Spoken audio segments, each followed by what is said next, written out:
Hey guys, so it's Ren again, and Leo is looking around at the front of the van.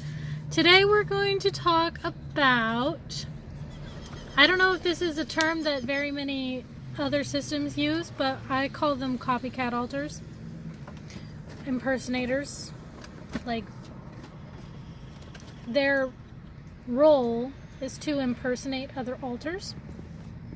So, with that in mind, this doesn't apply to everybody, but it does apply to us. So if it applies to us, then it probably applies to someone else out in the world. So we're going to talk about it.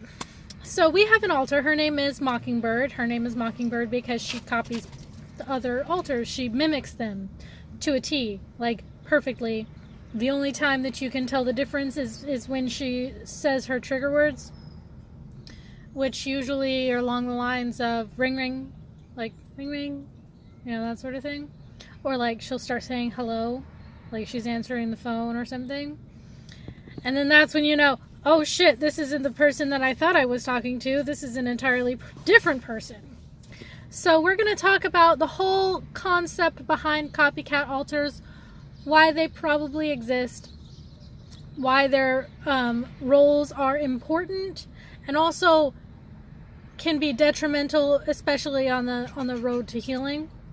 So from what we know of Mockingbird is that her job, her role in the system was to basically pretend to be other alters during times where they couldn't deal with the trauma or abuse taking place, so she would front and pretend to be them. We're pretty sure that it has something to do with like certain triggers and program alters, so she'd basically intersect that trigger and front in their place and pretend to be them in order to protect those alters. Unfortunately for Mockingbird, this, I'm pretty sure, led to a lot of excess amount of trauma memories, and so she can't really cope with reality very well, or existing. She doesn't make a whole lot of sense, at least inside. We have heard that she makes perfect sense outside, but inside she's like very nonsensical. No offense, Mockingbird, we love you. But we're pretty sure that was her purpose, and that's why she gained the ability to mimic other alters perfectly, near perfectly, in order to protect, other alters. So that's about all the information that we have on copycat alters, is that they're doing that for a reason, and it's probably to protect the alters that they're copying, because in their mind they're in a dangerous situation, and whoever it is that is supposed to be out, they are trying to protect in any way that they can. And the way that this can be fairly not good on the road to healing is that during therapy, during daily live, a copycat alter can front and mimic another alter, inadvertently putting yourself, your whole system, into a dangerous situation, because a lot of times these types of alters, or at least in our case, Mockingbird, is in a constant state of, I'm not safe, and so I have to do whatever it takes to protect the system, and unfortunately that means submitting to whatever will is above her.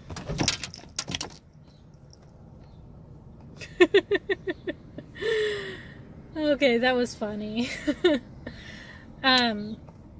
So it can be pretty dangerous if there is like something going on, like say somebody who's a negative influence, a negative person in our life, a toxic person, a past abuser, something like that.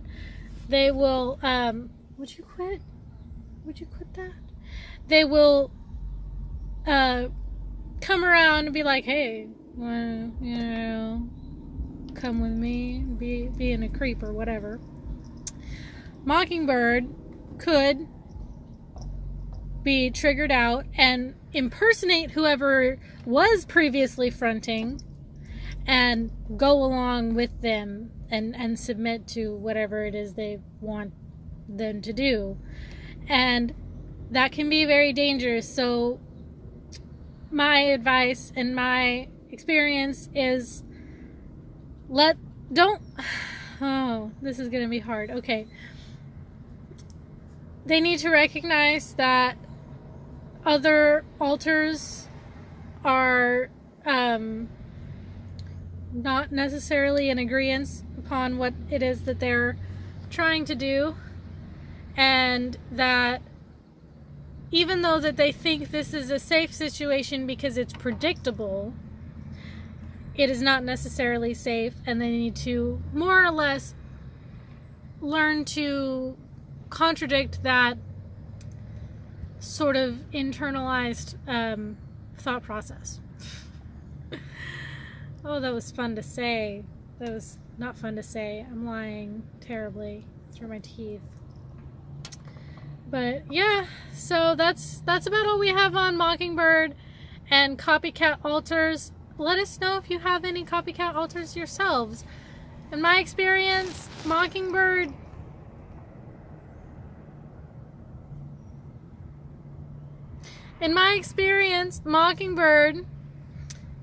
doesn't usually front very... Would you stop? My cat. Mockingbird doesn't really front very often, but when she does, it's usually because she's trying to protect somebody from doing something, or from being hurt. And even though her form of protection is the opposite of what most people think would be protecting, it is still, technically speaking, a form of protection. And eventually she'll learn to understand that, hey, this form of protection may be not the best way to go about things. Maybe we should try something different. But in the meantime, we still got to figure out what our triggers are and what our memories are, and that's going to be fun. So that's about it. I'll see you guys later. Bye.